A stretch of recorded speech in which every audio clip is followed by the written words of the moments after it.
अस्सलाम वालेकुम dear students.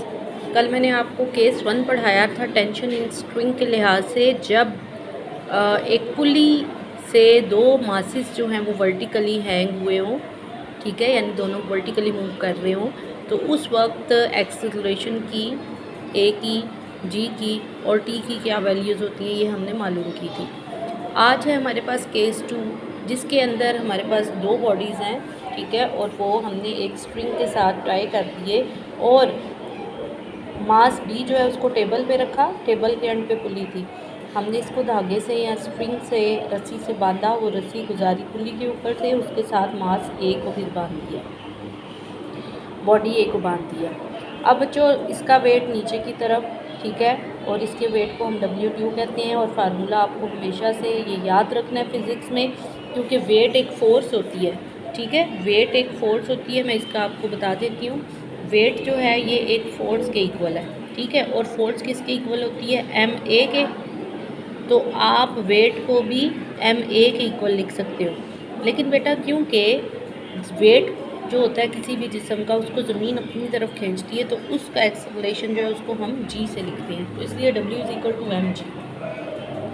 ए वाले मास का वेट W1 है और बी वाले का W2, और हम इसकी वैल्यू लिख देंगे W2 = m2g और W1 होता है m1g के इक्वल, ठीक है। यहाँ पे ये नीचे की तरफ खींच रहा है और ये इसको भी अपनी तरफ खींचेगा। इसकी एक्सेलरेशन जो होगी उसकी डायरेक्शन इस तरफ को है, और ये जो है आपके पास बॉडी ए, इसका वेट नीचे की तरफ और टेंशन ऊपर की तरफ। कल की तरह हम लोग फिर से जैसे केस 1 में हमने देखा था, पहले हम देखेंगे फोर्स ऑन बॉडी ए। तो हमने न्यूटन के दूसरे कानून में पढ़ा था कि हमारे पास, हम यहाँ पे लिख लेते हैं न्यूटन्स सेकंड लॉ।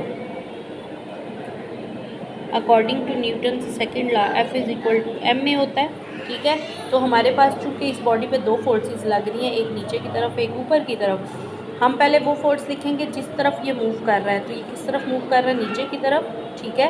तो पहली फोर्स इसमें आएगी इसका वेट, वेट की जगह हम उसकी वैल्यू यानी कि फार्मूला m1g लिखेंगे, m1g, और ऊपर की तरफ फोर्स लग रही है T, उसकी डायरेक्शन अपोजिट है तो -T = ma होता है। तो हम इसको लिखेंगे ma, लेकिन साथ मेंशन कर देंगे नंबर ताकि पता चले ये बॉडी ए का है। Clear?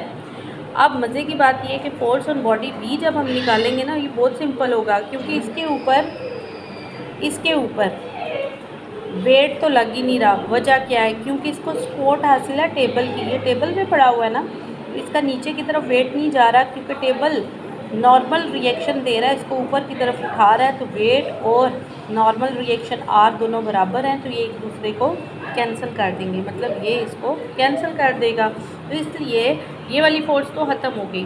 The only force is tension in string, ठीक है। तो इसलिए इसके ऊपर सिर्फ एक ही फोर्स है, वो है टेंशन, यानी F = ma में इधर एक ही फोर्स थी, और ma की जगह हम m2a लिखेंगे, क्योंकि ये मास 2 इसके साथ हम बहुत इजी है। अगर आपने ए कैलकुलेट करना है, आप इन दोनों इक्वेशंस को ऐड कर देंगे, ठीक है। हमने इनको ऐड किया।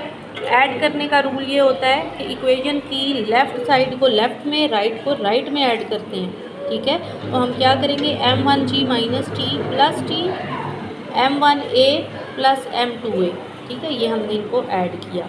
प्लस t - t कैंसिल हो जाएंगे, पीछे रह गया m1g = m1a + m2a। ए को हमने कॉमन ले लिया, पीछे रह गया m1 + m2। ए की वैल्यू हमने निकालनी है, हम इसको यहाँ पे अकेला छोड़ेंगे और इसके साथ जो भी वैल्यू है मल्टीप्लाई हो रही है तो इधर आके डिवाइड हो जाएगी, डिवाइड हो रही हो तो मल्टीप्लाई होती है। तो ए के साथ ये मल्टीप्लाई हो रहा था, इधर आके m1g के साथ ये डिवाइड हो जाएगा। जी को चाहे बिल्कुल साथ लिखो, चाहे थोड़ा सा इधर लिख दो, कोई इशू नहीं है। ये हमारे पास आ गई ए की वैल्यू, ठीक हो गया। अब अगर हम लोग जी की वैल्यू निकालना चाहते हैं जैसे इसकी, तो हम चुप करके जी को इधर रहने देंगे, m1 को जाके इसके नीचे डिवाइड कर देंगे, जैसा कि हमने इधर किया। ये आ गई जी की वैल्यू, ठीक है। अब अगर हमने टी को कैलकुलेट करना है तो हम क्या करेंगे? ये जो हमारे पास ए की वैल्यू आई है ना, ये वाली, इस वैल्यू को, क्योंकि ये देखें ये टी का फार्मूला, T = m2a, ये सिंपल टी का फार्मूला है। लेकिन मसला ये था ए हमारे पास नहीं था, अब ए आ चुका है। आप इस सारी वैल्यू को उठा के इधर ए की जगह पे लिख दो, m2 के साथ पूरी ये वैल्यू लिख दो, ये आगे मैंने इसको किया भी है। t is equal to m2 के साथ मैंने सारी वैल्यू ये लिख दी और फिर उसको तरतीब दे दी। m1 पहले m2 बाद में मल्टीप्लाई हो रहे हैं जी और नीचे m1 प्लस m2। तो सेकंड केस बच्चों को मुश्किल लगता है, लेकिन ये कंपैरेटिवली ज़्यादा इजी है। तो कभी भी आपने इन दोनों केसेस से घबराना नहीं है। अगर अभी भी आपको समझ नहीं आई तो वीडियो को बार बार देखें। अगर कोई पॉइंट समझ नहीं आता तो आप कमेंट करें, मैं आपको मज़ीद एक्सप्लेन भी कर सकती हूँ। लेकिन खुदा के लिए इसको इसलिए ना छोड़ें कि ये बहुत मुश्किल है, क्योंकि ये मुश्किल बिल्कुल भी नहीं है और ये टेक्निकल है। इसकी कैलकुलेशन आपको आ गई तो ये कभी भी लॉन्ग क्वेश्चन में आ जाए तो आप इसको फट से कहेंगे कि मैंने ये करना है, क्योंकि इस क्वेश्चन में डायग्राम भी है, इसमें डेरिवेशन भी है, तो इसमें आपको फुल मार्क्स मिलने के पूरे चांसेस हैं।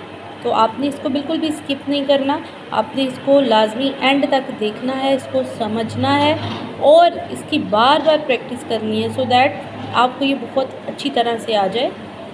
और गौर से देखने का बहुत शुक्रिया। और अगर आपको पसंद आया और आप मज़ीद किसी टॉपिक पे वीडियो चाहते हैं तो आप सब्सक्राइब करें और मुझे आप बता भी सकते हैं कि आप किस टॉपिक के ऊपर वीडियो चाहते हैं। Thank you.